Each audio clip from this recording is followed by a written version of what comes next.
Get Ray, and you're watching Black Contemporary Television. But you already knew that. And we thank you for watching. As the Metroplex's only Black digital broadcast television station, which means you don't have to subscribe to anything to watch.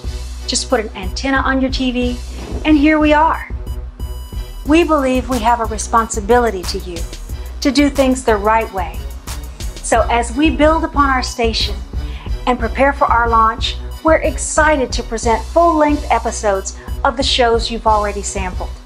I'm Jet Ray, and I'll be your guide through this special showcase of Black Contemporary TV right now. Welcome to Black Contemporary Television News. I'm your host, Euro Stevens. And I'm Will Murphy. Every week on Black Contemporary News, we bring you the stories that matter to you in the African American community. That's right. And back to the headlines. Yes, what do you have? It's a really good story. It comes about Walmart. One of my favorite shopping places. That's right. And last year, it appears that they expanded their business with minority and women-owned businesses by 25%. Wow. Which is excellent. In the midst of a struggling economy, Walmart was actually able to increase their business with women and minority-owned business by up to almost $8.1 billion. That is amazing. I think that's fascinating. Yeah, I certainly go there more now with the economy being the way it is. True. Yeah. True. Yeah. Speaking of the economy, we have some people that never have any trouble. Yeah. Those billionaires. And who might be on your list? Well, Forbes magazine has released its list of the top 20 wealthiest African Americans. Really? So you can just guess who's at the top of that list. Male or female? Guess who's at the top of that list? Top 20 wealthiest African Americans. Do you even have to ask if it's male or female? Think about it. You know, there is someone I think could be really close to number one. Okay. Without even saying anything about having read for it. Okay. It's obvious to me. Oprah Winfrey was at the top of the list. Guess what her net worth is? I can't even imagine.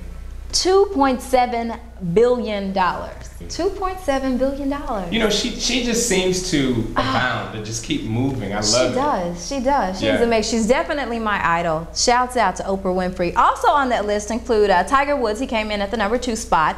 And then at the number 3 spot was the founder of BET, Robert Johnson, with a little measly $550 million. Oh yeah, measly. Yeah, $550 million. Split in half anyways. Oh yeah, because he divorced. That's right. You know, that's what we do. That's what we do, ladies. Take half. Well, on another note, I think a nicer story about the ladies. I was looking at Ebony magazine, and they did this thing called the It Factor. Okay. And it's 25 women who they consider to be a part of what's called the National It Factor for Black women.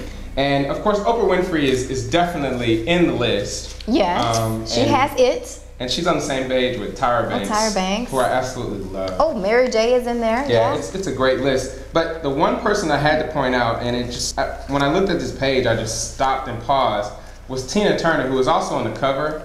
But those legs, I mean, that is amazing.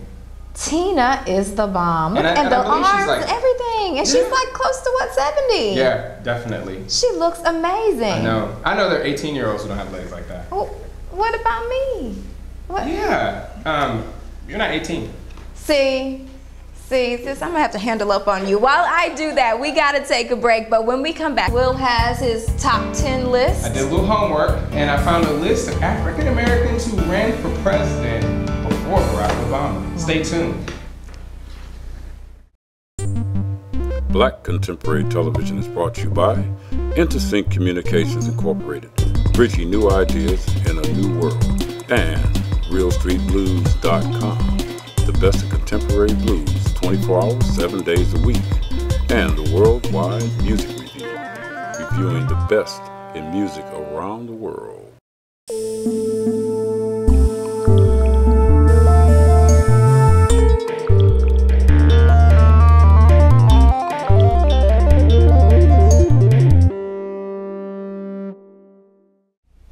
So, now I want to talk to you a little bit about this list that I told you. Yes, you have I teased it a little bit. A top 10 list. That's right. What you got? These are 10 African Americans that ran for president before Barack Obama.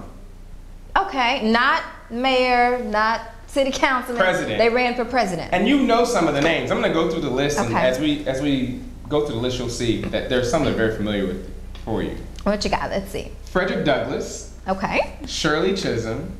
Julian Bond, the Reverend Jesse Jackson. Remember Jesse? Shout out to Jesse. I remember those that. t-shirts? I do. I still have my t-shirt. Lenora Fulani.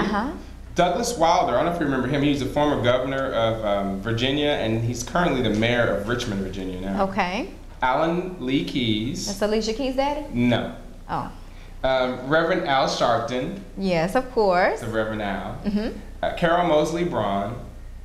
And Cynthia Ann McKinley. There are a lot of women on this list. There are a lot of females on this that ran for president. African Americans that ran for president. All these women. That's right. Well, not all of them, but a good number of them are women. Well, you know, the fascinating thing is a lot of people thought that Hillary Clinton was the first female to run for president.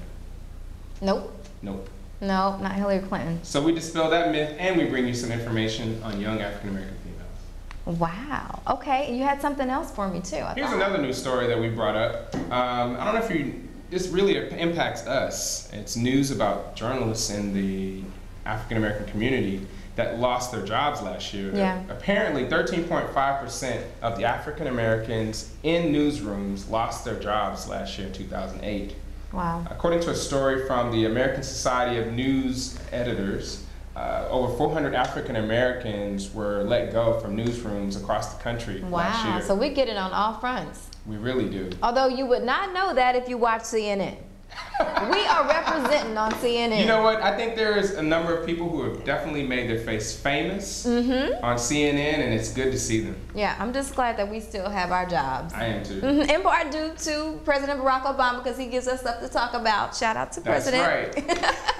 Speaking of President Barack Obama, shouts out to Lady Michelle Obama. Now, Michelle Obama made a stop on one of the most famous streets in America. Wall Street. No, not quite. That's good though. Not Wall Street. Sesame Street. Oh, wow. You know, with Elmo.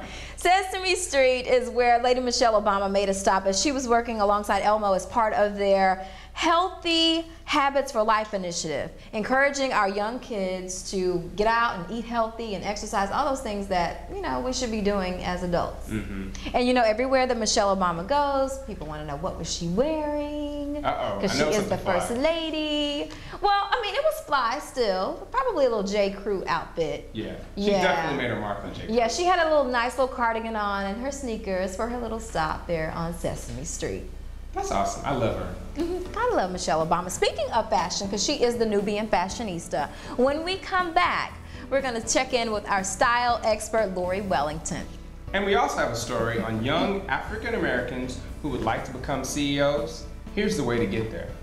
Got a tip for you. Coming up next. It's always been a part of me to fight for those who couldn't fight for themselves. Whether on my block or around the world.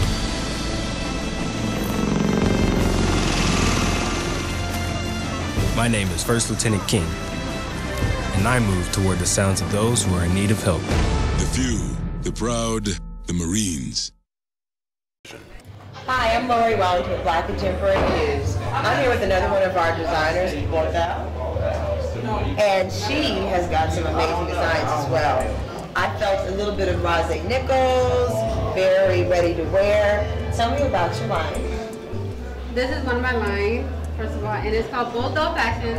And of course it represents the latest trends. This is kind of one of the long dresses, and then we have the latest hoop skirts and ruffles and things like that, and a lot of colors lately. I like to mix fashion of Western world and Africa as well. So as you can see here, we have a little bit of calico, so this is African print really. Here you have the purple chiffon, which is American print, and then here you have the latest trend.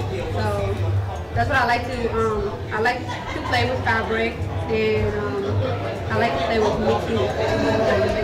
Right, I noticed you had wool. I had wool as well. Oh my God, that was amazing. And you did fur as well, didn't you? Yes, I did. Yes, I loved it. Tell me about those wool pieces, because I seen shorts that then had like a leg warmer. That was hot. Tell me, where'd that come from? What was your thought? Well, I thought a bit about the European fashion as well, like back in the Asian and all that other type of fashion. And of course, I'm from Minnesota, and it's super cold.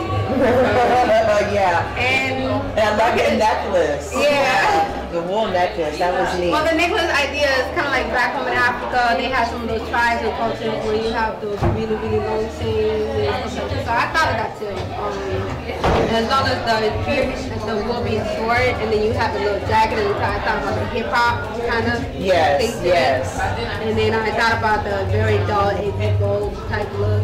Yes. That comes from the European, so I kind of mix like a bunch of different looks ones.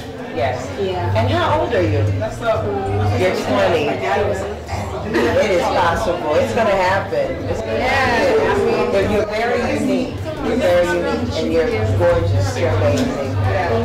You're welcome. So where do you see your line going from now? Well, from now, I believe it's going to go further. Definitely. This is a wonderful beginning, and I've seen that it had inspired a lot of younger people, and based because of my age too as well. I had a lot of young girls that really are looking up to it, and they really want to design as well. And the fact that it's very unique and it's still very trend made it pumped up. I see you being an icon, a fashion icon. Well, that's what I am. So in case nobody doesn't know, I do modeling ever since I was 14. Around that age, I like to make my own clothes in high school, so I started doing all that. So it's been in you for a long time. So I like anything that has to do with one way, so I'm always in the fashion industry, whether it's modeling or fashion designing or fashion merchandising or marketing. I like to do multiple things, so it's not just graphic design. Yeah, but I like to let people know that you could be multi-type things and anything's possible. That's awesome. You're a good influence. Thank you. Thank you, Boca. Thank you. You're welcome. This is Lori Wellington reporting from Black Contemporary News, where it's about us, about time, and about fashion.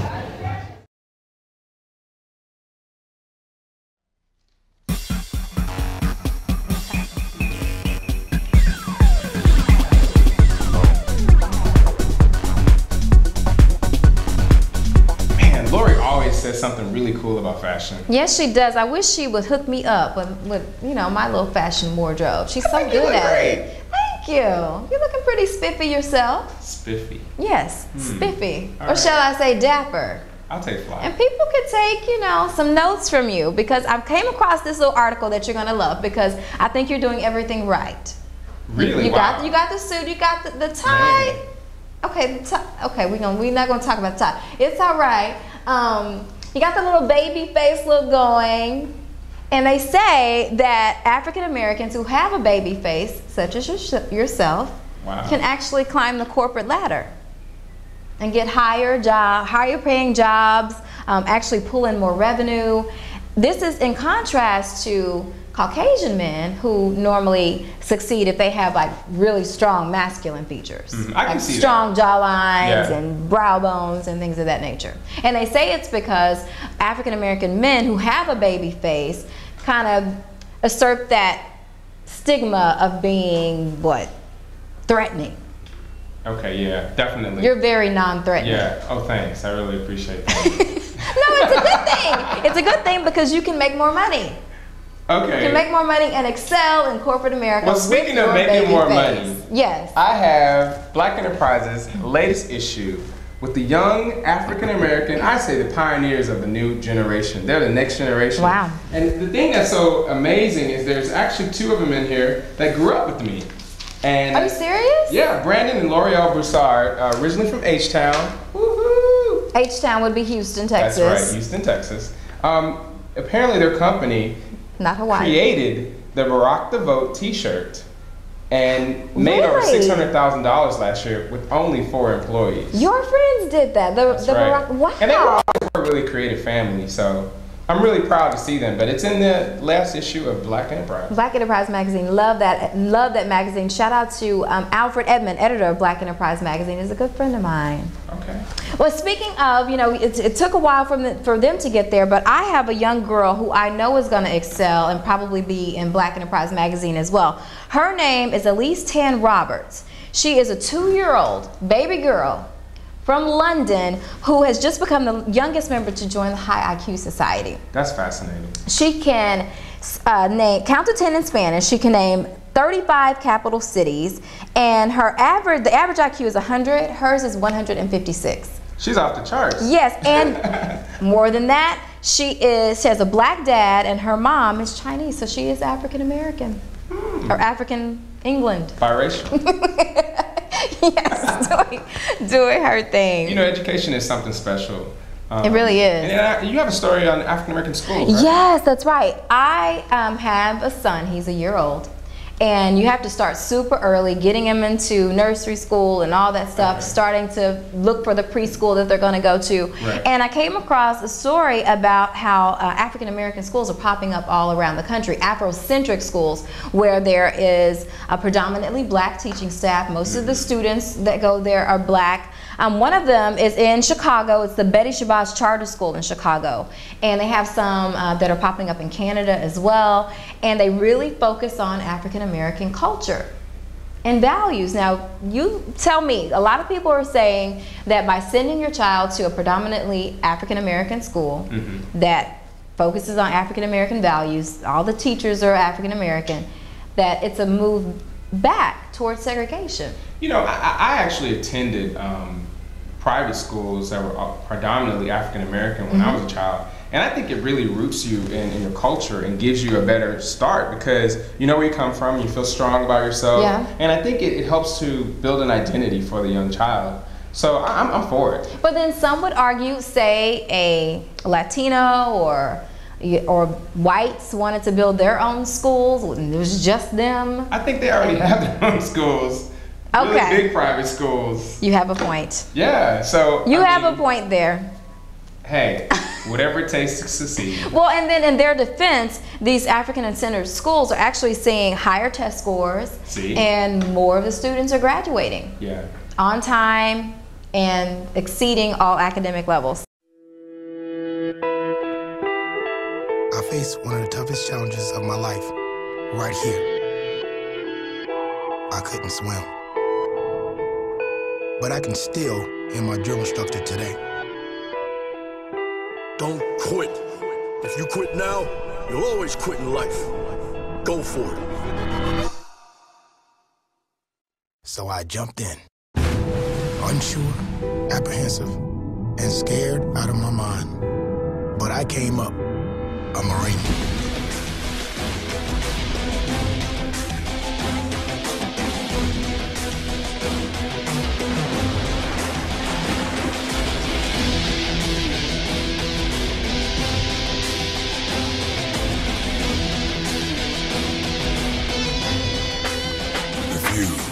The proud, the Marines. What can I say about this next man? I mean, he's a star, but no, he's beyond a star. They're calling him an icon, but we need a word that's bigger than icon. That would be Michael Jackson. Michael Jackson. Yeah, we're still talking about Michael Jackson after all this time. You know, it's really sad. I mean, I believe everyone has some moment in their childhood that they spend. I know for me, it was learning and memorizing the song Dancing Machine. Dancing Machine, that's your song? Dancing. I love so many of his songs. Really? Yeah, on the day that he died, my husband went out and bought the entire, anything he can grab that was Michael Jackson, we have it. And so now we're exposing our son to it. It's just, I don't know, his legacy will definitely live on and on. His legacy will live on beyond us. Yeah, we don't really realize how many lives he actually touched. Yeah. Millions Worldwide. and millions, yes, worldwide, millions and millions of people loved Michael Jackson. And so do we. Yeah, and so that's why we're going to leave you with this special Michael Jackson tribute here on Black Contemporary Television News.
another good story that I saw. What's that? And you might be able to chime in on this. It's a story about agencies not paying African Americans at parity levels. Agencies like advertising agencies. Yeah. From advertising agencies. Don't you have some experience in it? I do. Back in the day, I used to work. I started off working at an advertising agency right out of college. Okay.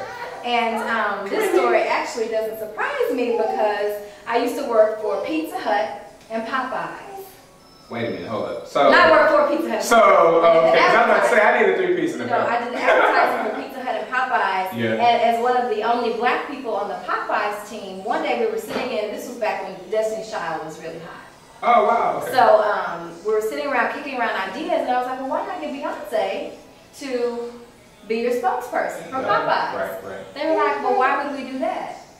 I said, because she loves Popeyes. They hadn't heard the word. They had did not know that Beyonce Isn't that loves crazy? Popeyes. I just think that is so crazy how people don't know the little things about Exactly. pop icons. Exactly, but they want to sell to African Americans. Right. They expect to sell to African Americans Yeah. with one black person on the team and then not having to research themselves to know how to market to our people. So it doesn't surprise me that these agencies don't have that many black workers. And it says that they pay them less, which really explains my salary back in the day. All right, we'll just slide that advertising age over here. Yes, I've been there, done that. And okay, so I did my homework last night because I didn't have a date. Last night was a little lonely and quiet. Why am I not surprised? Oh. Anyway. So I do have dates. Last night just was kind of crazy. Okay. It got called off. Why, she dumped you? No. She stood you up, why? It's kind of my fault, but it's a long story. Okay. The short end of it is I was supposed to cook. I didn't go shopping. She was hungry, so she just went with her girls. And I kind of think that it was sort of an excuse. Why didn't you go shopping? I had to work. Why did you make the date and then say you were going to cook for her if you weren't going to? Black men. I blew it. Tell you. I blew it. But I did send her flowers You were today. not going to be like that. Oh, you took flowers? Yeah. What is that? What kind of flowers? Well, no, white roses. That says what? What does white roses signify? Friendship. Friendship. You don't want it to go any further? Maybe you should have... Moving on to Uptown and Jamie Foxx. There is a great story on Jamie Foxx in here, talking about his solo career and how he'll never get married. Wait a minute. What's up? You say Jamie Foxx, I have to let everybody know. Uh-oh. That Jamie Foxx and I could be related. We're from the same hometown of Terrell, Texas.